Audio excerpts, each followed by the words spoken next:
Hi, I'm Dr. Matthew Anderson, and my topic today is two essential, very essential relationship skills for couples. Now, couples who acquire and practice regularly the two skills that I'm going to describe to you in a few moments will heal almost any kind of difficulty that they experience in their relationship. They will grow in many wonderful and meaningful ways, and they will build a relationship that is strong enough to endure and pass through and even get stronger in any kind of difficulty that they find themselves in. So I cannot overemphasize how important these two relationship skills are. Now, couples who acquire these characteristics generally do extremely well, as I just said. However, couples who lack these two skills, who do not practice them, who do not acquire them and practice them, almost always either end up breaking up, divorce, or ending their relationship, or they settle for a relationship that is far less than mediocre and far less than most people would want to live in. Although the truth is, many people do that. So very quickly, how did I learn about these skills? I learned about them two different ways. I've been in the practice of working with couples for almost 53 years now. Started in 1970. And so I've had the experience of thousands of hours working with couples in all kinds of difficulties. And the second way I learned these skills and learned how important they were in my own personal relationships. My own personal experience, making my own mistakes, learning from my own pain and the pain that I would generate and contribute to with my partner. So I come to these skills in two different ways that I think makes what I have to say to you truly valuable and truly usable in your own special, significant relationships. So, what are these two relationships? Before I tell you what they are, I want to ask you a question to ask yourself. I hope your answer is very positive. The question is this: how good do you want your relationship to be?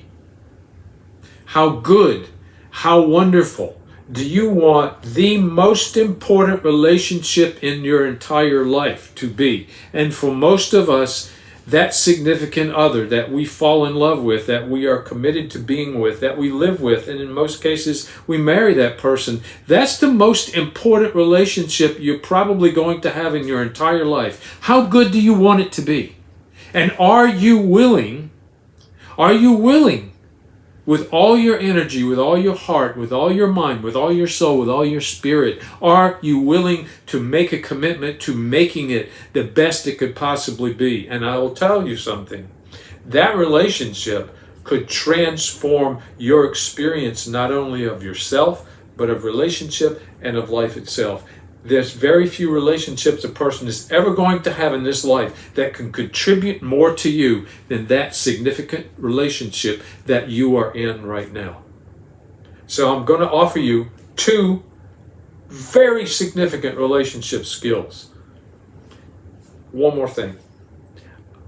They're simple, they're very clear, but they are not easy to acquire. They require some true growth, maturity, and willingness to change in you, not your partner, in you. And for that reason, I would say at least 75% of the relationships that you know of do not have much, if any, of these two skills in them. But the people who have taken the time and the energy, the effort to acquire these two skills have magnificent relationships. Magnificent. I am not overstating that. Magnificent. These are so important. Okay, let's get to what they are. I kind of hope you're sitting down and that you trust me about this, because these things are really difficult. The first one is, the first relationship skill that I want you to acquire is stop blaming your partner and look at yourself. Stop blaming your partner and look at yourself. So, blaming your partner is the easiest, cheapest, and most useless thing that you can do in your relationship when you have any kind of difficulty. In a certain sense, you might say blaming is the booby prize, because you can be right, your partner is wrong, and that's the booby prize. Because in relationship, in intimate, loving relationships, me being right and making you wrong makes both of us lose. We lose when we do that.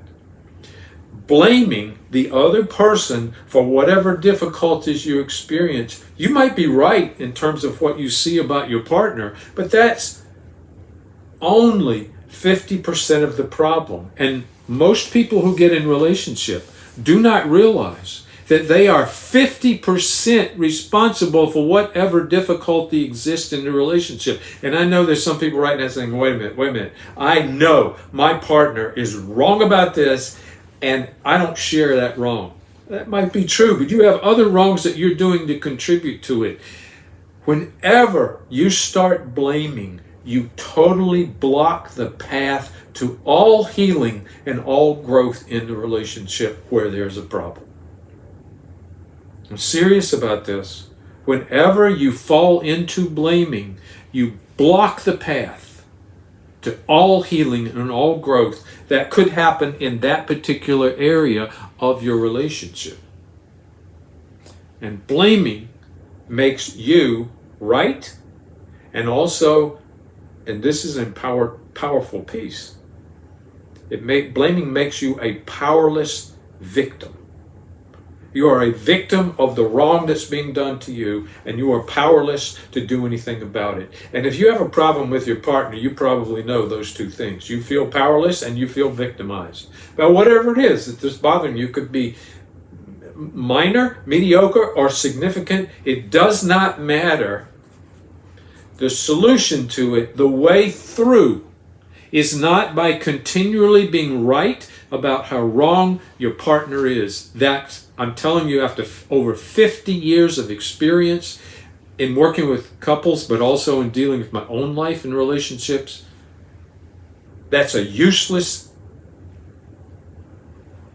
throwaway of all your power and ability to make things better. How do you fix that? You start saying to yourself, okay, I'm going to try to look at how I contribute to this problem that I have with my partner.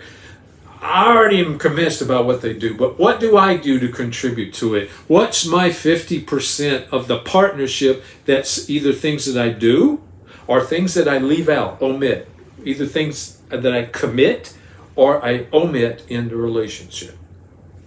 If you become much better at looking at yourself and seeing how you contribute to what's going on, things will begin to change in ways you cannot imagine. So I have a suggestion. Take a problem you have with your partner and ask yourself, how am I contributing to that? I'll give you one simple example.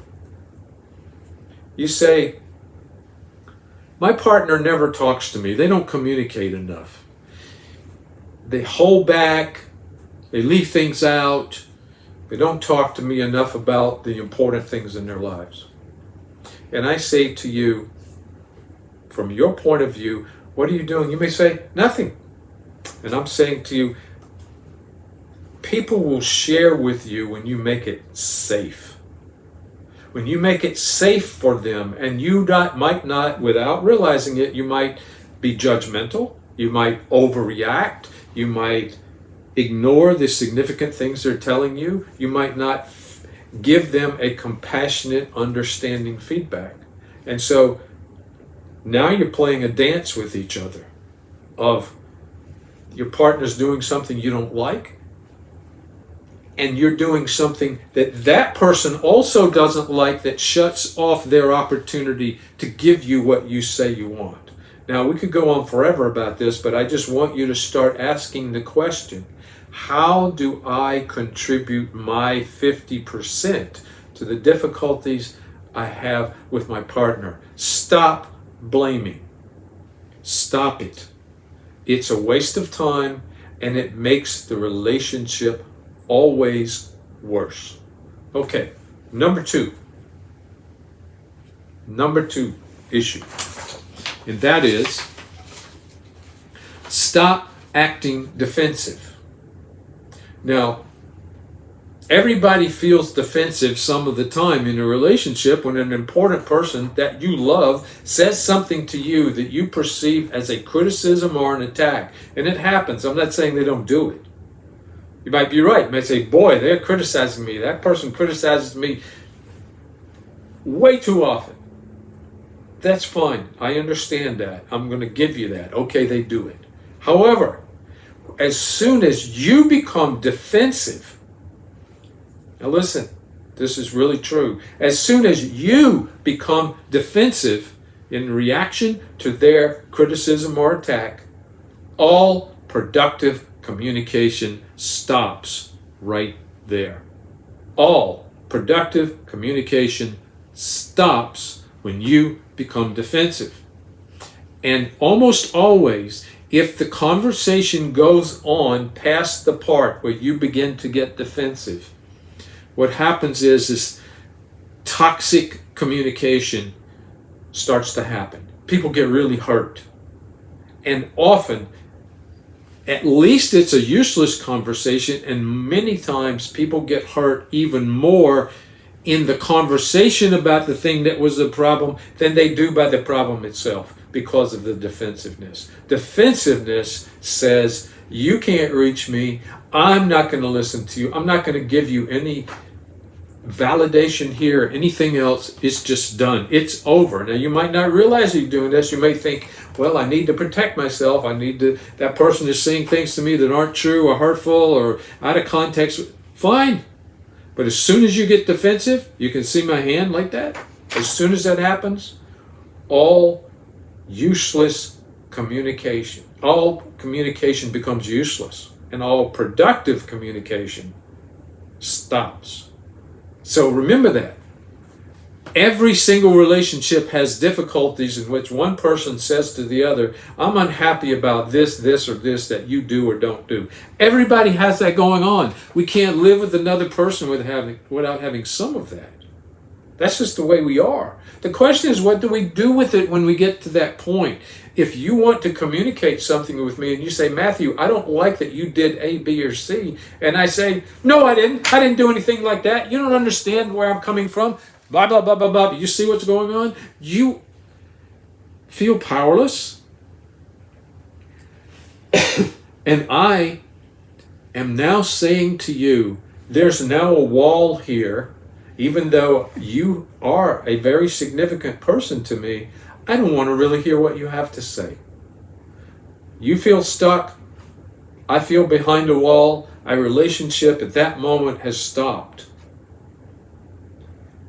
And if we continue on with defensiveness as part of what's going on between the two of us, both of us get more hopeless, more hurt, more angry, more frustrated, more resentful.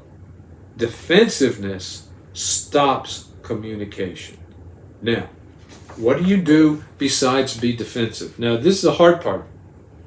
This is the hard part. And every single step you take in letting go of defensiveness is a gigantic positive contribution to the relationship you have with your partner. instead of being defensive, I suggest that you try first. And it's a famous word. You can go on TED.com and look up Brene Brown's talk about this word. It's really worthwhile for every couple I've ever worked with, including me. Learn to be vulnerable. Vulnerable means to be open, not defended. You do not want to be defended with someone that you truly love and care about. You want to, even though you feel criticized, whatever it is they're saying to you, even if you think they're completely off the wall, try opening your heart to that person. Because when you go like this, they go like that. If you go like this, if you open your heart, if you open your mind, that person starts to see, wait a minute, something new is happening. The second thing you can do as part of the opening process is listen. Listen. Don't go too defensive. Go to, let me see if I can understand what you're really saying to me from your point of view. That will change the entire dynamic of the interaction. Completely change it. No matter what your partner is saying to you, if you say to that person, wait a minute, let me see if I can tell you what you're saying to me. Let me see if I really understand what you're saying before I go to defending myself. Before I go to defending myself, let me see if I can understand what you're saying. Why? Because I love you. That is a gift that we give that other person out of the context of our love for them. That's a beautiful, wonderful, amazing gift that we give to them out of the wonderfulness of our loving relationship. Honey, I want to hear what you have to say. Then you get quiet. You shut your mouth. You can't listen and talk. You can't listen and defend yourself. The other person experiences the defensiveness that you are into as an attack on them. That's now two people attacking each other. Where does that ever lead anybody to a solution? It does not. So save yourself a lot of grief. Say to yourself, I want to learn how to be more open, especially when I feel criticism. Number two, I want to listen instead of be defensive. And number three is, for some people, one of the most difficult things they could ever say to their partner. 3 words that for some people it feels like they're tearing their hearts out and falling completely apart and bleeding to death before they would say it. 3 words. I was wrong. Instead of be defensive, say, I was wrong and I'm sorry. I was wrong. I'm sorry. And I see your point. Now, if you could say all 3 of those things, you have now become an incredibly strong person. It takes ego strength to say those words authentically and mean them. Strength, not weakness. So many people have this idea, if you shouldn't say you're wrong or you made a mistake because it makes you look weak. Not in terms of relationships with people you love. It makes you look strong and on their team and available to work things out. Now, here's the truth. The hard truth. This is the hard truth. Anyone who cannot ever say an authentic, I was wrong, I'm sorry, I see your point, is incapable of a very close, loving relationship. You can't do it.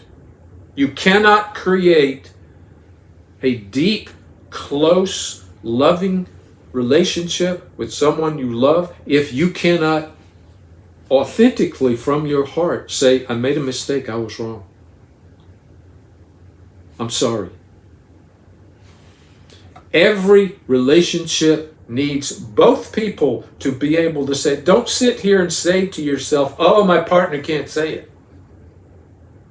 Don't do that, because that's going back to the first mistake. and that's blaming the other person. The question is, can you say it? Can you look your partner in the eye and say, honey, sweetheart, I was wrong. I made a mistake.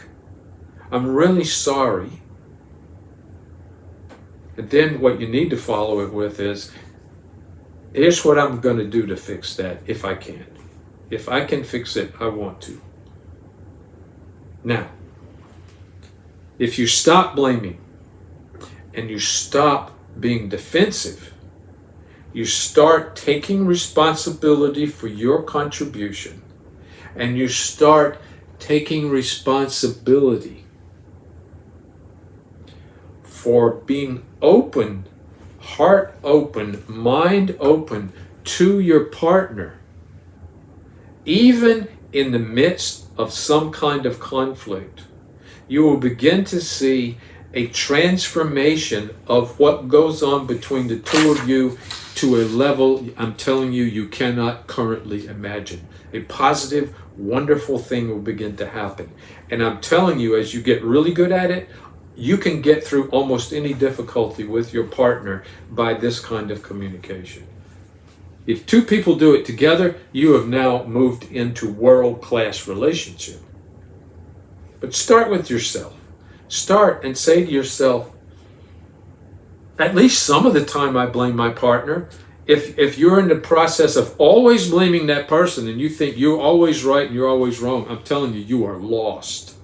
You will never, ever have a better relationship with anyone that you think they're all wrong and you're all right. It won't happen. So make a point today to let it go, to give it up. Stop blaming your partner. Look at yourself. And let go of being defensive. Open your heart and be receptive to what that person that you love more than anybody else is trying to say to the best of her or his ability right now. And respond from the heart. Say you're sorry when it's appropriate. Magnificent things will begin to happen for the two of you. I promise. I promise. God bless you both.